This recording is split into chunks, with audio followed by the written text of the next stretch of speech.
we started bringing kegs to them, and they actually helped us install a kegerator. So you can go there and fill growlers. When we started releasing cans, they quickly jumped on that too and started stocking them. Whenever you go into like now a natural health food store or a co-op, you can see like how much kombucha is on the shelves. And so to have them really just like put us front and center and kind of really champion us as like their local and family-owned kombucha brewery is super valuable to us. We also purchase raw ingredients from them for some of the tonics we make.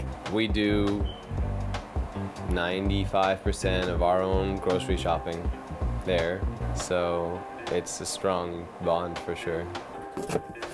We're Yesfolk Tonics. We make tonic beverages, fermented and tonic beverages for flavor and function. We also have expanded our line into making herbal tinctures, extracts, vinegar-based shrubs, and we're releasing a few other special products in the upcoming weeks and months. Yeah, just trying to support our community with like healthful beverages and it's really important to us that we use our space and our platform to support our local and outer communities, just trying to do something good. This room felt really special to us and was one of the main things that attracted us to this space. And so we call this the barrel room, which is also the fermentation room, where all of the fermentation of the kombucha happens. We feel strongly that we're just here to kind of create the habitat that the microbes are going to be the happiest in. We're just here to kind of nurture that. This space kind of needs to have a certain vibe and needs to feel good. And I mean, even just like walking in here, you can kind of like feel it and smell it and like it penetrates your skin. I mean, it's like really in the air. The space itself, the walls, have been inoculated with our kombucha culture now, and just like a perfect home for it.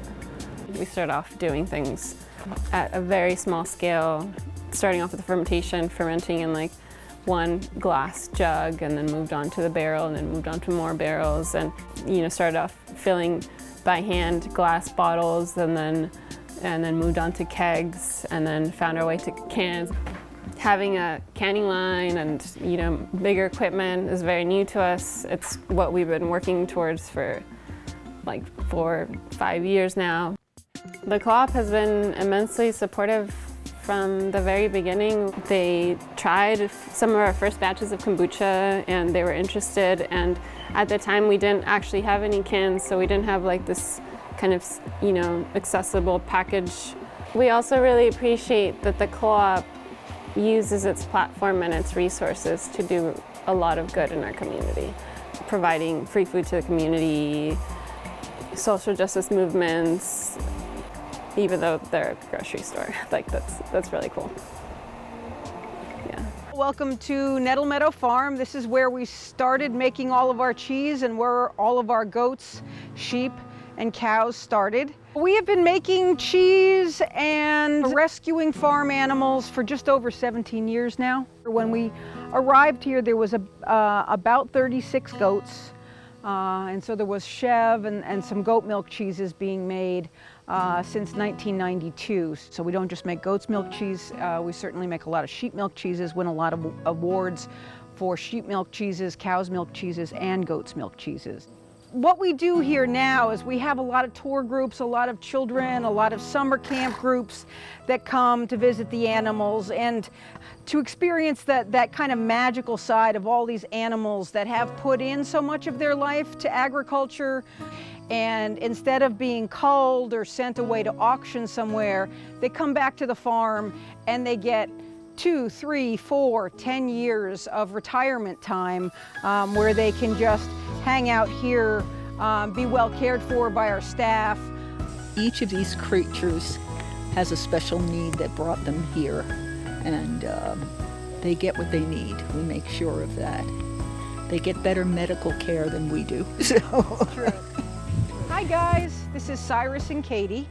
These are our hardworking protecting llamas. Hello, is that Lily? Is it the Lily pig? Most farms will tell you that there is no profit in keeping an animal that doesn't produce, but again, it's our heart. It's what makes the company tick, and we're proud of it. We made that pact with each other, Sheila and I, very early on, and through pandemics and financial crises, we've held firm to that. So we're proud of that. We really are. So when we were looking for a larger facility for Nettle Meadow, we came across this place and we just thought it was perfect because we needed something in the size range of 18,000 square feet, and we needed those older Warren County stone that was so very similar to the stone cellars that we have at the farm at Nettle Meadows. So this is the cheese plant, and I thought it would be gigantic and we would never grow into it, and already in just 7 months we filled the space. And downstairs is the aging room, so I'll bring you back through that way. This is where we make the hard cheeses, the stinky cheeses, the cheeses that age from 45 days to 6 months.